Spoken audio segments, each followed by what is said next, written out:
Hello friends, welcome to Defence Matrix. तो Indian Air Force के Su-30 MKI द्वारा अस्त्र मार्क 1 मिसाइल का सफल परीक्षण किया गया है। तो ये तो पहले भी हो चुका है और मिसाइल सर्विस में भी है। तो इसमें खास बात क्या है? तो खास बात ये है कि यहाँ पर जो सीकर लगा है मिसाइल में, ये अब इंडिजिनस है। तो अब सवाल यहाँ पर ये उठेगा कि क्या पहले इंडिजिनस सीकर नहीं था?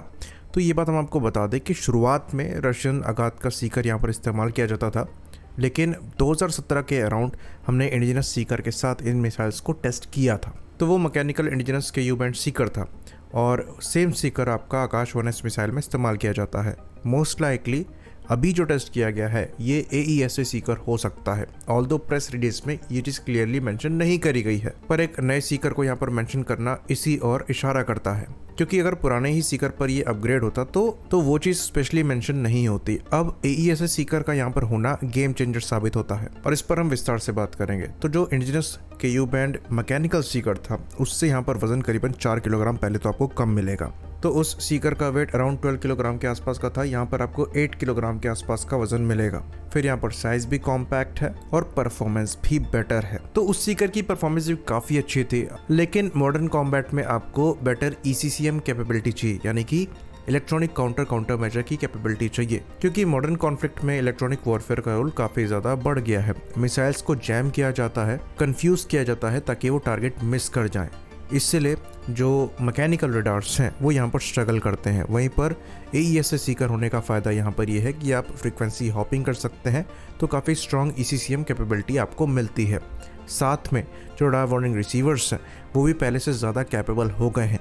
जो AESA सीकर है ये LPI मोड में काम करते हुए अपने आप को ज़्यादा समय तक रडार वार्निंग रिसीवर से बचा के रख सकते हैं, जिसकी वजह से इनका डिटेक्शन भी लेट होता है। तो modern air to air combat में AESA सीकर जो है ये मस्ट हैव हो चुका है, और जितने भी आपकी मॉडर्न मिसाइल्स आ रही हैं उसमें ये सीकर्स हैं। तो इन नए सीकर के साथ अस्त्र मिसाइल अपनी कैटेगरी में दुनिया की one of the most capable BVR missile बन जाती है, क्योंकि पहले से ही इसमें काफ़ी मॉडर्न कैपेबिलिटीज दी गई थी, जिसमें लॉक ऑन बिफोर और आफ्टर लॉन्च की कैपेबिलिटी इंक्लूडेड है।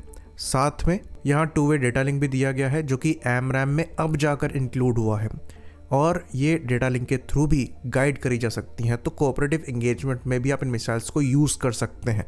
तो इस रेंज में ये मिसाइल जो कैपेबिलिटीज़ प्रोवाइड कराती हैं वो टॉप क्लास है। बस एक AESA सीकर मिसिंग था, जो कि अब यहाँ पर मिल चुका है। तो इस सीकर का एक और फ़ायदा है कि आपको डिफ़िकल्ट एंगल्स में भी टारगेट को लॉक करने की सहूलियत मिल जाएगी, क्योंकि बीम यहाँ पर इलेक्ट्रॉनिकली स्टीयर हो रही है, तो टारगेट एक्विजिशन में समय नहीं लगता है, और मिसाइल के लिए ये समय मैटर करता है क्योंकि स्पीड बहुत ज़्यादा होती है।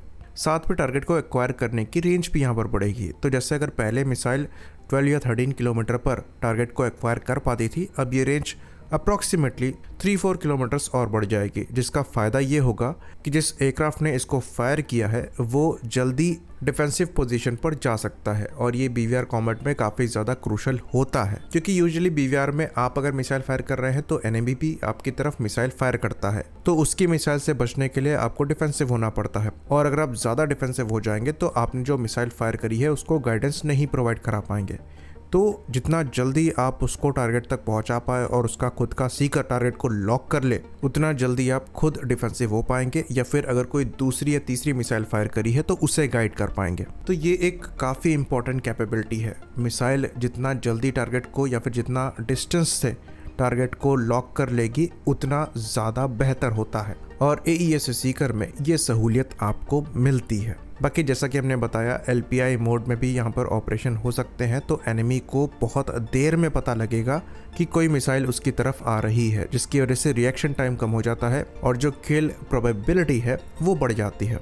तो ये जो कैपेबिलिटी डेवलप हुई है ये अस्त्र मार्क 1 के लिए तो बेहतर है ही, साथ में फ्यूचर में जो मिसाइल्स आने वाली हैं उनके लिए भी क्रूशल है। सिमिलर सीकर आपका अस्त्र मार्क 2 में भी जाएगा। अब अस्त्र मार्क 2 का डेवलपमेंट कहाँ पर चल रहा है? तो फिलहाल इसकी पहली फायरिंग का वेट हो रहा है, और समय यहाँ पर ज़्यादा लगने के पीछे रीज़न ये है कि खाली यहाँ पर इन मिसाइल को ही फायर करके नहीं देखना है, बल्कि मिसाइल के साथ मिसाइल का नया लॉन्चर भी आ रहा है। तो अस्त्र मार्क 1 से वहाँ पर फायरिंग मैकेनिज्म थोड़ा डिफरेंट होने वाला है, वरना दोनों मिसाइल्स में ज़्यादा डिफरेंस नहीं है। खाली अस्त्र मार्क 2 में ड्यूल पल्स का इस्तेमाल किया जाता है, जो कि रेंज एक्सटेंशन और बेटर एंड गेम परफॉर्मेंस को प्रोवाइड कराता है। तो लॉन्चर के साथ जब फायरिंग वैलिडेट हो जाएगी तो मिसाइल के इंडक्शन में ज़्यादा समय नहीं लगना है, इसलिए कहा जाता है कि 2026 तक ये मिसाइल सर्विस में इंडक्ट होने लायक भी हो जाएगी। बाकी एक और काफ़ी कॉमन क्वेश्चन है कि अस्त्र मार्क 1 रेंज के मामले में जो मॉडर्न BVR मिसाइल्स हैं उनसे थोड़ी पीछे रह जाती हैं। 100 से 110 किलोमीटर की मैक्सिमम रेंज आपको अस्त्र मार्क 1 में मिलती है, वहीं पर जो मॉडर्न BVR मिसाइल्स है जैसे कि PL-15 या फिर AIM-120 के D वेरिएंट्स हो गए, ये आपको 140 से 160 किलोमीटर तक की मैक्स रेंज देते हैं। तो इन सब से अस्त्र मार्क 1 पीछे रह जाती है। तो ये बात हम आपको बता दें कि अस्त्र मार्क 1 जो मिसाइल है ये स्टेपिंग स्टोन है अस्त्र मार्क 2 मिसाइल का। तो डायरेक्टली हम अस्त्र मार्क 2 मिसाइल पर भी जंप कर सकते थे, लेकिन उसके बाद अभी जो कैपेबिलिटी हम लैक कर रहे हैं उसको ब्रिज करने के लिए हमारे पास कुछ ना होता, क्योंकि अस्त्र मार्क 1 R-77 से बेहतर मिसाइल है और फिलहाल मीटियोर को छोड़ दे तो इंडियन एयरफोर्स की सर्विस में सबसे ज़्यादा कैपेबल BVR मिसाइल है। इवन अगर आप पाकिस्तानी इन्वेंट्री से भी कंपेयर करते हैं तो वहाँ पर इनकी PL-12 और AIM-120C5 से ज़्यादा कैपेबल मिसाइल अस्त्र मार्क 1 है। डेफिनेटली मॉडर्न कॉम्बैट में आपको अस्त्र मार्क 2 जैसी मिसाइल्स चाहिए जहाँ पर मैक्सिमम रेंज 160 किलोमीटर के आसपास की मिले और बेटर एंड गेम परफॉर्मेंस मिले। इसलिए अस्त्र मार्क 1 से ज़्यादा वाइडली यूज्ड आपकी अस्त्र मार्क 2 मिसाइल्स होंगी और इसलिए अस्त्र मार्क 1 की जो ऑर्डर संख्या है वो भी लिमिटेड है और फिलहाल ये Su-30 MKI प्लेटफॉर्म से और LCA-13 से ही फायर हो रही हैं। तो ये बात बिल्कुल ठीक है कि आजकल की कॉम्बैट में अस्त्र मार्क 2 मिसाइल्स अस्त्र मार्क 1 से ज़्यादा सेंस बनाती हैं, लेकिन बिना अस्त्र मार्क 1 के अस्त्र मार्क 2 एग्जिस्ट नहीं करती। तो उस प्रोसेस से होकर ही आपको आगे बढ़ना है। बाकी अस्त्र मार्क 3 या फिर गांडीव मिसाइल भी है जो कि अस्त्र मार्क 2 से भी ज़्यादा कैपेबल होगी। फिर आर्ग्यूमेंट ये भी आ सकता है कि हमें गांडीव मिसाइल की ही रिक्वायरमेंट है, अस्त्र मार्क 2 क्यों चाहिए? तो वहाँ पर प्राइस का डिफरेंस आ जाता है। गांडीव मिसाइल काफ़ी ज़्यादा एक्सपेंसिव होगी और हर जगह आप उस मिसाइल को यूज़ नहीं करना चाहेंगे, लेकिन सिमिलर केस अस्त्र मार्क 1 और मार्क 2 के साथ नहीं होगा। दोनों ऑलमोस्ट सिमिलर टेक्नोलॉजी पर काम कर रही हैं, खाली प्रोपल्शन में थोड़ा बहुत डिफरेंस है, इसलिए प्राइस में कोई मेजर डिफरेंस नहीं होगा। तो आप अस्त्र मार्क 1 के ऊपर मार्क 2 को स्टैंडर्ड बना सकते हैं और फ्यूचर भी वही दिख रहा है। लेकिन यहाँ पर जैसे कि हमने डिस्कस किया, जो मेन रोल है ये लॉन्चर का भी है। जो अस्त्र का नया लॉन्चर बन रहा है, जैसा कि हमने बताया, ये इजेक्टर लॉन्चर है, जिसकी वजह से आप इन मिसाइल्स को एयरक्राफ्ट की फ्यूसलाज में भी लगा सकते हैं, क्योंकि अभी रेल लॉन्चर के थ्रू ही ये मिसाइल लॉन्च हो सकती हैं, जिसकी वजह से आप एयरक्राफ्ट के आउटरमोस्ट पायलॉन में ही इन मिसाइल्स को लगा सकते हैं। तो दोनों ही लॉन्चर के फ़ायदे नुकसान हैं। हमने इजेक्टर लॉन्चर का फ़ायदा बता दिया। नुकसान ये है कि आप एयरक्राफ्ट को सीधा रखकर ही मिसाइल लॉन्च कर सकते हैं, वहीं पर रेल लॉन्चर में एयरक्राफ्ट कैसा भी हो, इवन पूरी तरीके से अपसाइड डाउन क्यों ना हो, आप मिसाइल लॉन्च कर सकते हैं। तो क्लोज कॉम्बैट में ये चीज़ बेनिफिशियल हो जाती है। तो अस्त्र एक वर्ल्ड क्लास मिसाइल है और इसमें जितनी भी मॉडर्न टेक्नोलॉजीज़ हैं उनको इंक्लूड किया जा रहा है और मार्क 1 जो है ये बेस बन रहा है अस्त्र मार्क 2 की सक्सेस का। आई होप इन्फॉर्मेशन यहाँ पर क्लियर रही हो। इसी बात पर इस वीडियो को हम ख़त्म करेंगे। लाइक करिए, सब्सक्राइब करिए। जय हिंद।